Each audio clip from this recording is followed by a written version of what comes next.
Sagalee gabaabaan yeroo dheeratu hamma kana jecha tokko irratti jijjiirama fiduun nama ajaa'iba!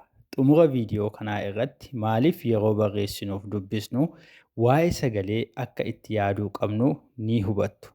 Namoonni onlaayinii karaa keessaa barachuu barbaadan lakkoofsa iskiriinii jala jiruun gama Iimoo, Waatsaappii fi Teelegiraamiitiin nuuf bilbilaa. Jechoonni fuula viidiyoo keenyaa irra jiran hundumtuu akkuma argitan gabaabbachuu irraa gara dheerachuutti darbanii jiru. Waan jijjiiramni sagalee gidduu isaaniitti uumamee jiruuf yeroo dheeratu akka isa gabaabaatti hin dubbisnu. Mee jara kanaa waliin dubbisaa dhugaa jirtu bira haa geenyu. Gara harka bitaatiin kanneen jiranii jechoota sagalee gabaabaati. Gara harka mirgaatiin kanneen jiran immoo jechoota sagalee dheeraati jechuudha. Isaan kun jechi sagalee gabaabaa gara bitaatiin gaafa jiru fuullee isaa immoo jecha sagalee dheeraatu jira jechuudha. Sagalootuma as jiran kanatu iddoo kanarratti immoo dheeratanii jiru jechuudha. As laatu jira. Asitti garuu laa jennee dheeressinee dubbisna jechuudha. Asitti faadha. Asitti immoo faa jenneetudha jechuudha kan nuyi dubbisnu. Amma qubeen isaanii wal fakkaataa haa ta'u iyyuu malee sagaleen isaanii dheerachuu fi gabaabbachuu irraa kan ka'e sagalee adda addaa qabu jechuudha. Sagalee adda addaa waan qabaniif immoo jechi isaaniis adda adda ta'a jechuudha. Kun amma lafa, lafa. Kun immoo laafaa, laafaa. Jechoonni kun lamaan guutummaan guutuutti lafaa fi samii ta'anii jiru jechuudha. Hiikaa adda addaa kennu jechuudha. Lafa jechuun kan biraa, laafaa jechuun hiikaa biraa kan inni nuu kennu jechuudha. Akkuma kanatti warreen kaanis sagalee gabaabbachuu qabu gabaabsaa, sagalee dheerachuu qabu immoo dheeressaa gaafa dubbisnu jechoota viidiyoo kana keessa jiran hundumti isaanii iyyuu sagaleen isaanii gabaabina irraatii dheerinatti ce'uu qofaatiin adda adda ta'uu isaanii ilaalaa deemtu. Mee ofii keessaniis hagam akka yaada kana ofiin yaaluu dandeessan ilaaluu fi mee jalqaba utuu ani hin dubbisiin dura viidiyoo irratti qabaa ofii keessanii yaalaa sana booddee immoo viidiyoo banachaa ilaalaa wal bira qabaa deemaan isiniin jedha. Isheen kun goda, goda, goodaa, goodaa,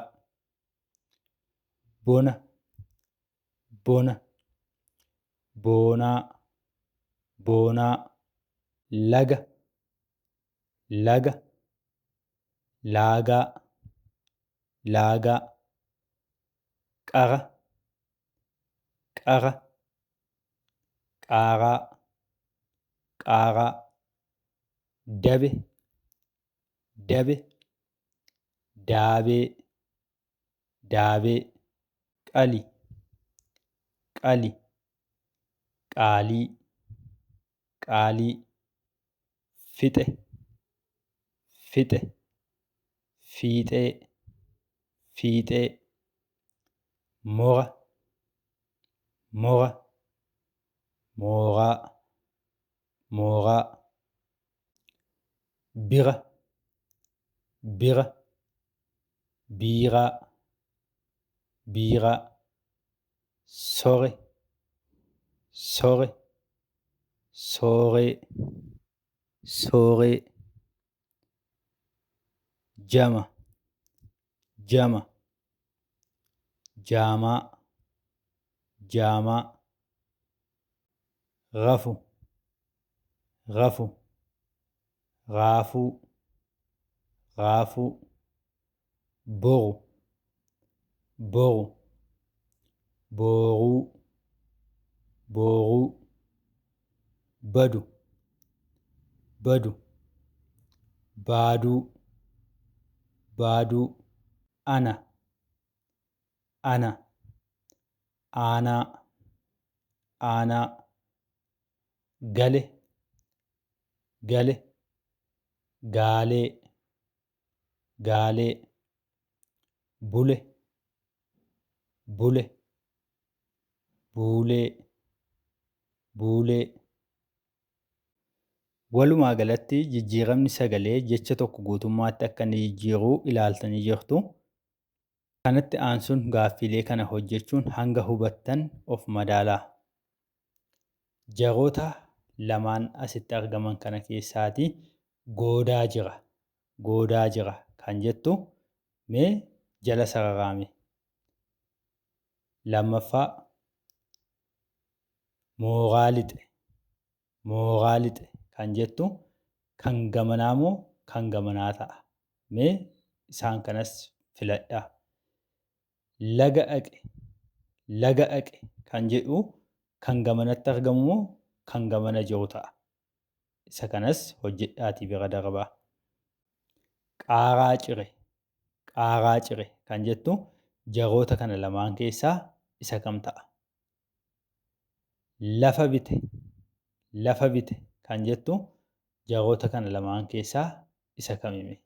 Akkamitti barreessitu isin?